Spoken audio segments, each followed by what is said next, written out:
O STF interroga hoje Felipe Martins, Marcelo Câmara e outros 4 réus do chamado Núcleo 2 da tentativa de golpe do Estado.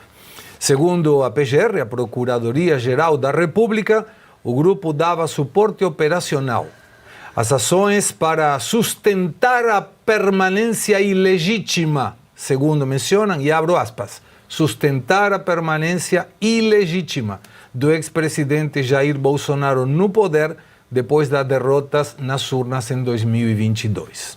Os réus do Núcleo 2 são acusados de abolição violenta do Estado Democrático de Direito, tentativa de golpe, dano qualificado, deterioração do patrimônio tombado e participação em organização criminosa armada. Até o momento, a audiência ainda não foi concluída.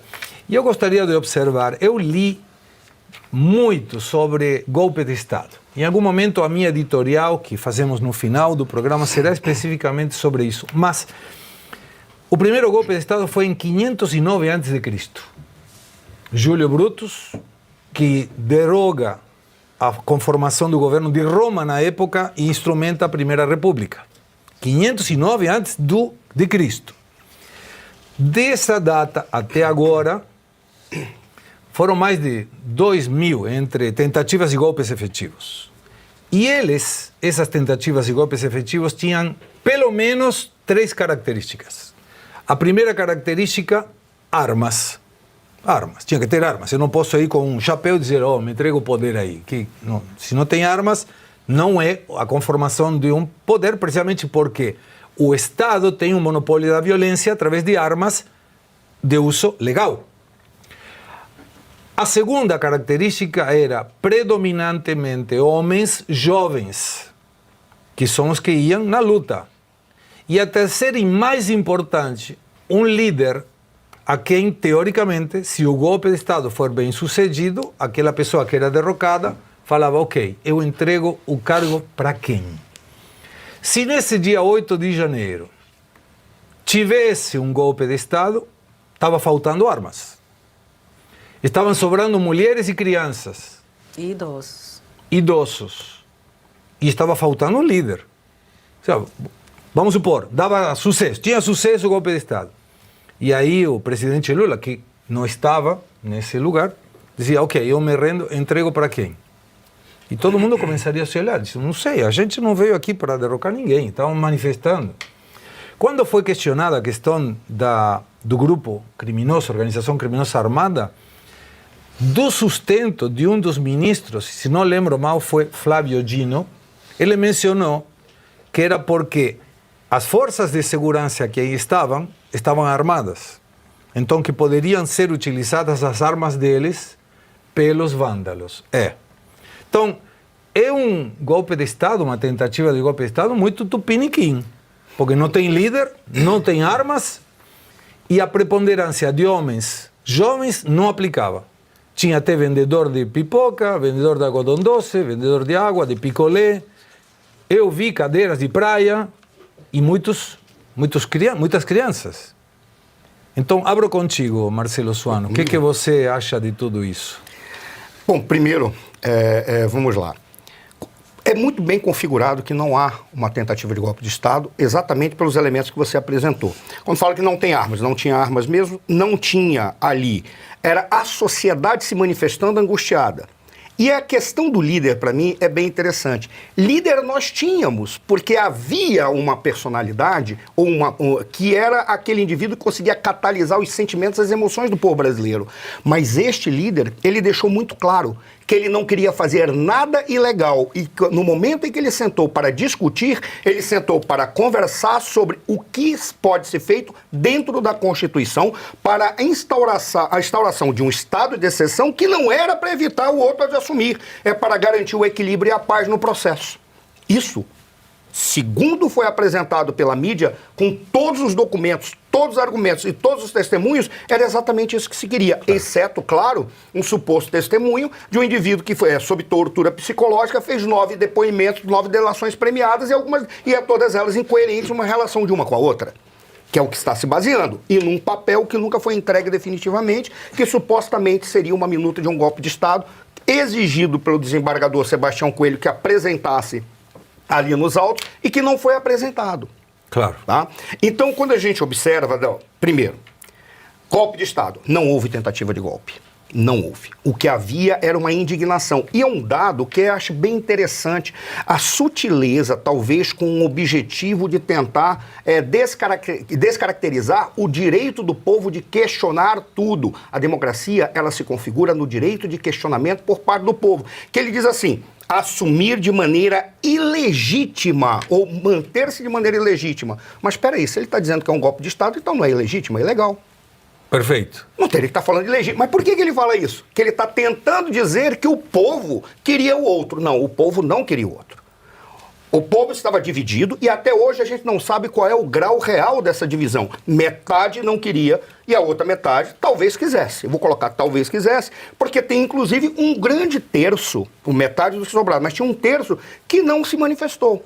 Então a questão da ilegitimidade já foi uma sutileza aí para tentar dizer, não, é que o povo está do lado daquele que foi eleito ou indicado pelas urnas. Vamos colocar assim, fica muito mais claro dizer que ao invés de ser indicado pelo povo, foi indicado pelas urnas.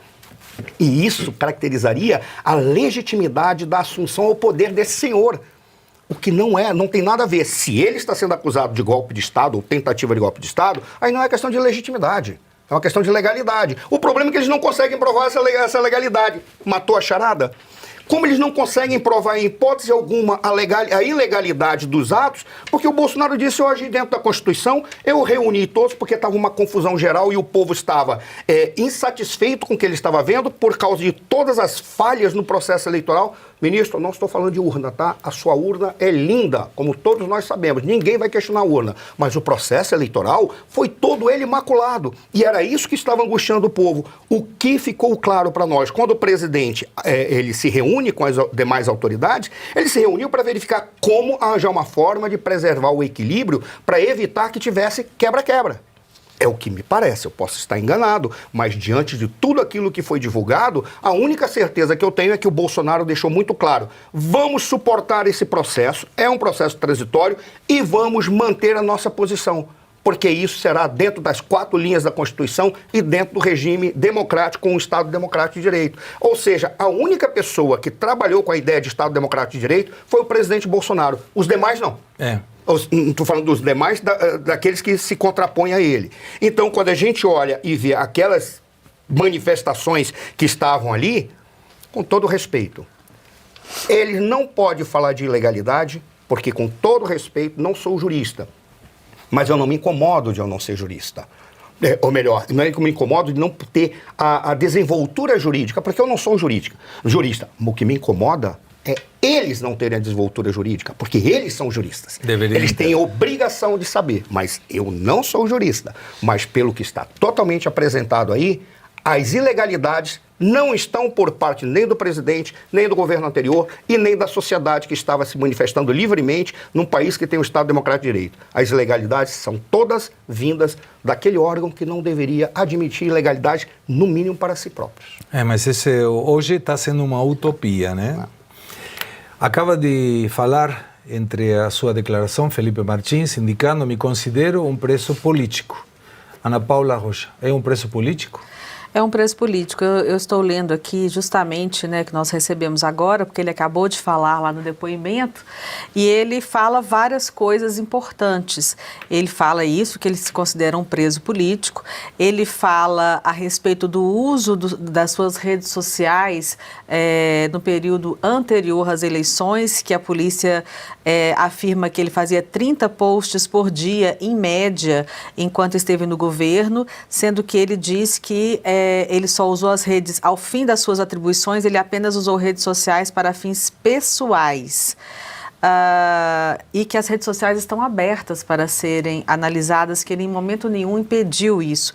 No final, ele fala do relacionamento dele com o Mauro Cid, que eles tinham divergências em que tange algumas questões de assessoria da presidência da República e que trocava mensagens com ele, sim, normais do trabalho, e que tem algumas mensagens que estão apagadas, mas que isso não comprova nada, só comprova que eles usaram o botão de apagar e que o próprio próprio delegado Shor usa também esse artifício daquelas mensagens que você manda e logo depois são apagadas.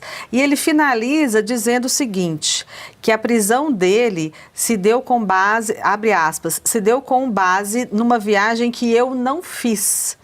E que a denúncia posterior teria buscado justificar, abre aspas de novo, uma prisão de mais de 6 meses, sem indiciamento, sem denúncia formal, que ele disse ter apresentado mais de 20 elementos para provar que não havia saído do país, e aí eu abro um parêntese, porque não havia proibição dele sair do país. Nenhuma. Né?